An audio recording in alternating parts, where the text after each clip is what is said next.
The array mesh will allow you to create duplicate instance geometry from your models to generate new shapes and forms. To activate the array mesh, you first must have a tool loaded in, then underneath the tool palette, find the array mesh subpalette. In here, there's a button called array mesh. To activate it, just turn it on, and now the array mesh will be active. The array mesh can be controlled by a series of sliders down here, or by use of the transpose line.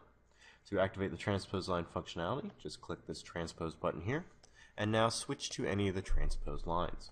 With the transpose line functionality activated and being in move mode, you can click the middle circle to offset the array.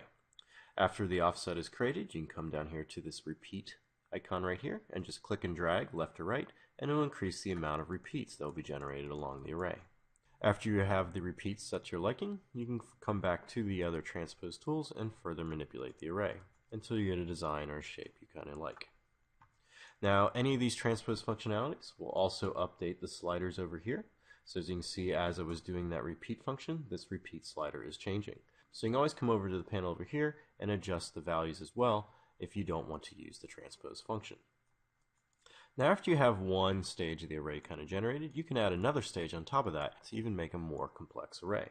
So we come over to the Array tab here and just click on Append New. You'll now have a stage 2 for the array. So if I come back to the Move Transpose line and just click and drag, I'll generate a new offset for that stage 2, which will duplicate my first array. From here you can perform functions such as mirroring, which will allow you to create another side to that model. And then I come back and change the offset to generate even more complex shapes. Now, the array mesh functionality will also allow you to open and save stored arrays. So if I load this brick file here and then go over to the array mesh option and just activate the array, up here there's a lightbox to array presets. So if I open this up, lightbox will open and you'll see there's a whole bunch of array presets that are pre-generated already. So with this brick selected, I can come through and just double click on any of these and you'll get an array shape generated from that model. So you can see that the array is very powerful in generating all sorts of different forms by just using the transpose lines and different stages on your mesh. Now this brick, since it is a brick, there's a array mesh 07 over here which will generate a nice brick wall.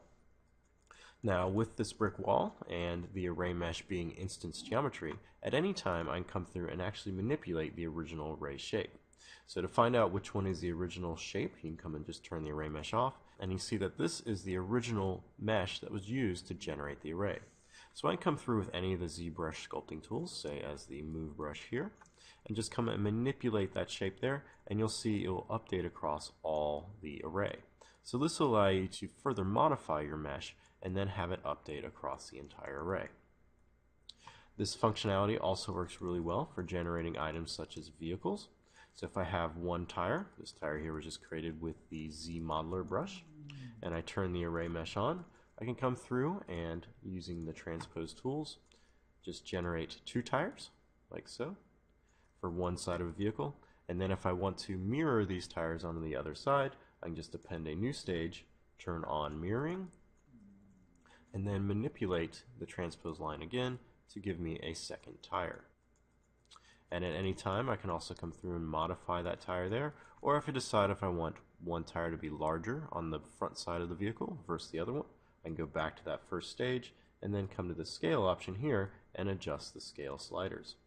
So by coming in and setting all these to 2, you'll see now I have a larger tire for that second wheel, and that change is also reflected on the other side of the vehicle. So the array mesh is extremely powerful in taking instance geometry and generating new shapes. It's also a huge time saver when generating symmetrical models for your projects.